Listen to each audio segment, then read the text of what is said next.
Hello दोस्तों, मुझे उम्मीद है कि आप सभी अच्छे होंगे।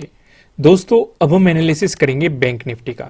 पहले मैं आपसे थैंक यू कहना चाहता हूं कि आप लोग वीडियो को इतना पसंद करते हैं। आपके जो कमेंट आते हैं काफ़ी अच्छे रहते हैं, काफ़ी पॉजिटिव रहते हैं और हमें अच्छा भी लगता है जब आप बताते हो कि आपके हमारे कंटेंट से आपकी बहुत ज़्यादा मदद हो रही है।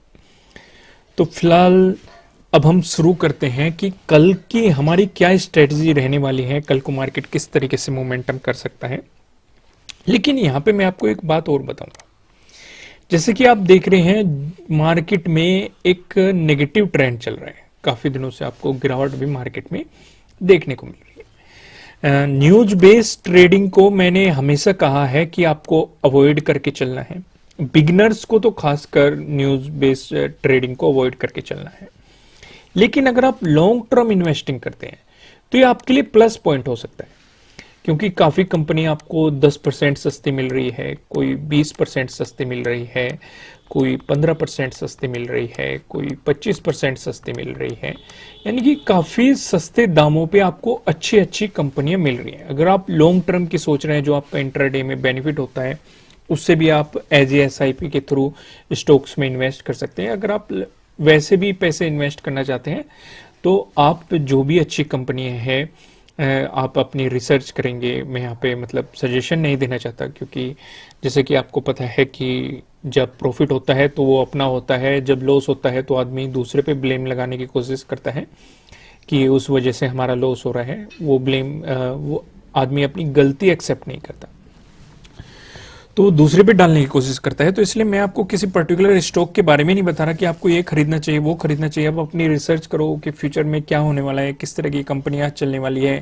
नहीं तो नॉर्मल जो भी आप टॉप 10 कंपनियां ले सकते हो, निफ्टी 50 की कंपनियां ले लो, या फिर सेंसेक्स में से टॉप 10 कंपनियां सेलेक्ट कर लो जिनका वेटेज ज़्यादा है, उनमें आप इन्वेस्ट कर सकते हो। कोई भी स्ट्रेटेजी हो सकती है, वो डिपेंडिंग ऑन अलग अलग होती है। या फिर जो मेरी बेस्ट है, पसंदीदा है, वो मैं क्या करता हूँ, कोई भी सेक्टर हो, चाहे वो आपका फार्मा सेक्टर हो, FMCG सेक्टर हो, आपका बैंकिंग सेक्टर हो, आपका ऑटो सेक्टर हो, आपका मेटल सेक्टर हो, कोई सा भी सेक्टर हो, डजेंट मैटर, उसमें से आपको बेस्ट 2 कंपनी, यानी कि जो टॉप पे है, पहला तो टॉप वाली कंपनी लो, दूसरी उसकी फॉलोअर ले लो आप जो उसके पीछे है, इन दोनों में इन्वेस्ट कर लो। ये मुझे सबसे बेहतर स्ट्रेटेजी लगती है। लेकिन अगर आपको अपने और पोर्टफोलियो को डाइवर्सिफाई करना चाहते हैं तो आप हर सेक्टर में से 3 कंपनियां ले सकते हैं। पहली तो नंबर 1 रहेगी, दूसरी उसकी फॉलोअर रहेगी, तीसरी कंपनी वो रहेगी जो आपको लग रहा है कि आगे परफॉर्म कर सकती है। ये आपका रिस्क रहेगा। ठीक है ना, समझ गया आप स्ट्रेटेजी को किस तरीके से करनी है। ये मैंने बहुत वीडियो में एक्सप्लेन भी किया है। चलो, फिलहाल मेरा मोटिव ये था कि अगर आपको काफी सस्ते दामों पे कंपनियां मिल रही हैं तो आपको उनका फायदा उठाना चाहिए। फिलहाल हम डिस्कशन करते हैं, एक हल्का सा ऑब्जर्वेशन लेते हैं 22 का, यानी कि आज के दिन का मार्केट ने किस तरीके से परफॉर्म किया। जैसे कि आप देखेंगे आपको गैप डाउन ओपनिंग देखने को मिली और मार्केट ने 36,800 के अराउंड एक सपोर्ट जोन बनाया। इसी जोन में मार्केट ने सपोर्ट लिया, आपको एक मोमेंटम दिखा।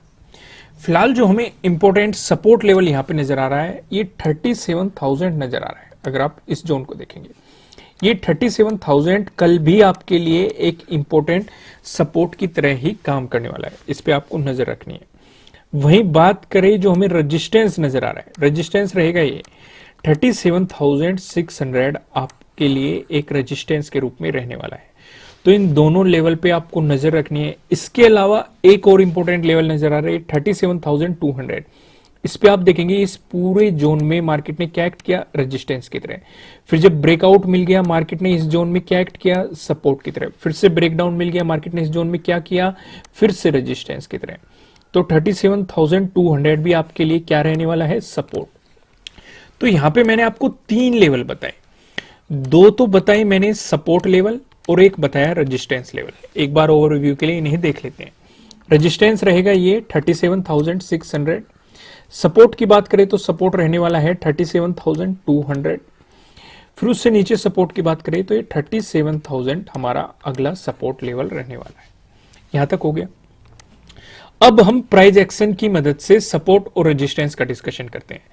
पहला डिस्कशन करते हैं, अगर आपको गैप अप ओपनिंग देखने को मिली या फिर फ्लैट ओपनिंग देके मार्केट ने आपको पॉजिटिव मोमेंटम दिखाया, इन दोनों ही सिचुएशन पे जो हमें रेजिस्टेंस नजर आ रहा है ये 37,600 पे रेजिस्टेंस नजर आ रहा है। यहां पे आप इस जोन में देखेंगे। अब ये जोन अगर आप नोटिस करेंगे 21 को भी काफी इंपॉर्टेंट रहा, मार्केट ने इसी जोन में अपने लास्ट टाइम में सपोर्ट लिया था। उससे पहले हमें यहाँ पे रेजिस्टेंस भी देखने को मिला, इवन ब्रेकआउट मिलने के बाद सपोर्ट भी यहाँ पे आपको साफ साफ दिखाई दे रहा है। 18 को अगर आप नजर डालोगे, पहले तो मार्केट ने यहाँ पे क्या दिखाया, रेजिस्टेंस की तरह एक्ट किया, फिर इसी जोन में हमें सपोर्ट देखने को मिला, जब इसका ब्रेकआउट मिल गया फिर से ब्रेकडाउन मिला, फिर से यहाँ पे हमें रेजिस्टेंस देखने को मिला। 17 को नजर डालोगे तो 17 को भी मार्केट ने अच्छा खासा यहाँ पे सपोर्ट दिखाया है। 14 पे नजर डालो, 14 पे मार्केट इसी जोन से आपको एज ए रेजिस्टेंस दिखा के हमें गिरावट देखने को मिली है। वहीं पे हम बात कर लेते हैं, अगर आपको 37,600 का ब्रेकआउट मिलता है उसके बाद जो हमें रेजिस्टेंस नजर आ रहा है, ये आप देखेंगे 37,900 पे हमें अपना अगला रेजिस्टेंस यहाँ पे दिखाई दे रहा है। यहां पे देखेंगे आप 21 को ये लेवल एज ए सपोर्ट काफी इंपॉर्टेंट रहा है। 18 को देखोगे, एग्जैक्ट सेम जोन तो नहीं लेकिन इसी जोन के आसपास आपको यहाँ पे रेजिस्टेंस दिखाई देगा। 17 को देखो, 17 को भी एक मजबूत रेजिस्टेंस के रूप में ये जोन काफी इंपॉर्टेंट रहा। 16 को देखोगे तो हमें एक अच्छा खासा सपोर्ट दिखाई दिया इसी जोन पे। वहीं पे हम अपना दूसरा डिस्कशन कर लेते हैं, अगर आपको गैप डाउन ओपनिंग देखने को मिली या फिर फ्लैट ओपनिंग देके मार्केट ने दिखाया आपको नेगेटिव मोमेंटम, इन दोनों ही सिचुएशन में जो हमें सपोर्ट नजर आ रहा है ये 37,000 पे हमें यहाँ पे सपोर्ट दिखाई दे रहा है। अब यहाँ पे देखेंगे आप 22 को मार्केट ने इसी जोन में सपोर्ट लिया है और यहीं से ही आपको एक पॉजिटिव मोमेंटम मार्केट ने दिखाया है। 15 को आप देखोगे, पहले इस जोन में मार्केट ने रेजिस्टेंस की तरह किया और यहीं से ही हमें मार्केट में गिरावट देखने को मिली। बाद में मार्केट ने इसका ब्रेकआउट दे दिया था, लेकिन आप देखेंगे ये 15 को भी ये लेवल काफी इंपॉर्टेंट रहा। अगर मार्केट ने इसका ब्रेकडाउन दिया, फिर आप देखेंगे 36,600 पे आपको एक सपोर्ट जोन यहाँ पे दिखाई दे रहा है। यहीं पे 15 को आप देखोगे, 15 को यहाँ पे मार्केट ने सपोर्ट लिया और यहीं से ही एक पॉजिटिव मोमेंटम मार्केट ने दिखाया था। ये तो हो गए प्राइस एक्शन की मदद से सपोर्ट और रेजिस्टेंस। अब डिस्कशन कर लेते हैं नो ट्रेडिंग जोन का। यहाँ पे आप देखेंगे आपको दो रेड लाइन दिखाई दे रही है। ऊपरले वाली लाइन की बात करेंगे 37,426 की है, जो कि आप देखेंगे 17 का लो है। नीचले वाली लाइन की बात करेंगे 37,158 है, जो कि आप देखेंगे 21 का लो है। जब तक मार्केट आपको इस जोन में दिखाई दे रहा है, आपको मार्केट को जस्ट ऑब्जर्व करना है, मार्केट में कोई भी पोजीशन नहीं बनानी है। अगर आपको मिलता है इसका ब्रेकआउट तो आपको मिल सकती है बाइंग अपॉर्चुनिटी, बशर्ते प्राइस ऊपर सस्टेन करना चाहिए। लेकिन अगर आपको मिला इसका ब्रेकडाउन, प्राइस नीचे सस्टेन करता है, तो आपको मिलेगी मार्केट में सेलिंग अपॉर्चुनिटीज। ऊपर की तरफ क्या लेवल होने वाले हैं, नीचे की तरफ क्या लेवल होने वाले हैं, इनका डिस्कशन करते हैं हम पिवट पॉइंट की मदद से। यहां पे आप देखेंगे अगर बैंक निफ्टी में आपको एक पॉजिटिव मोमेंटम देखने को मिला, ऐसी स्थिति में जो हमें पहला रेजिस्टेंस नजर आ रहा है ये 37,633। अगर आपको इसका ब्रेकआउट मिला, जो हमें दूसरा रेजिस्टेंस दिखाई दे रहा है ये 37,976। अगर आपको इसका भी ब्रेकआउट मिला, जो हमें तीसरा रेजिस्टेंस दिखाई दे रहा है, तीसरा रेजिस्टेंस बताने से पहले मैं आपको बता दूं किसी भी तरह का ना तो कोई बाय रिकमेंडेशन है, ना ही कोई सेलिंग रिकमेंडेशन है। ये जस्ट एजुकेशनल पर्पज से बनाया गया एनालिसिस वीडियो है। इन्वेस्ट करने से पहले आपको अपनी रिसर्च करनी है, अपने इन्वेस्टर की सलाह लेनी है, क्योंकि प्रॉफिट भी आपका होने वाला है, लॉस की जिम्मेदारी भी आपको अपने आप लेनी है। जो यहाँ पे हमें तीसरा रेजिस्टेंस दिखाई दे रहा है ये 38,184 का दिखाई दे रहा है। वहीं पे बात करेंगे अगर बैंक निफ्टी में आपको एक नेगेटिव मोमेंटम देखने को मिलता है, वहीं पे हमें जो सपोर्ट नजर आ रहा है ये 37,074 पे नजर आ रहा है। अगर इसका भी ब्रेकडाउन मिला, जो दूसरा सपोर्ट दिखाई दे रहा है ये 36,731 पे। अगर इसका भी ब्रेकडाउन मिला, जो हमें तीसरा सपोर्ट दिखाई दे रहा है ये 36,581 पे हमें तीसरा सपोर्ट दिखाई दे रहा है। एक नजर हम ऑप्शन चेन पे भी डाल लेते हैं। यहाँ पे आप देखेंगे हमने 24 फरवरी की एक्सपायरी सिलेक्ट कर रखी है। कॉल की साइड हम देखने वाले हैं रेजिस्टेंस को, पुट की साइड हम देखने वाले हैं सपोर्ट को। रेजिस्टेंस की बात करेंगे तो 37,500 पे एक रेजिस्टेंस नजर आ रहा है, जहां पे आप देखेंगे 14.8 लाख का आपको यहाँ पे ओपन इंटरेस्ट दिखाई दे रहा है। अगर मार्केट ने इसका ब्रेकआउट दे दिया फिर आप देखेंगे 37,800 पे, जहां पे आपको 5.9 लाख का ओपन इंटरेस्ट यहां पे दिखाई दे रहा है। सपोर्ट की बात करें तो 37,000 पे एक सपोर्ट नजर आ रहा है, जहां पे आप देखेंगे 21 लाख का आपको यहां पे ओपन इंटरेस्ट दिखाई दे रहा है।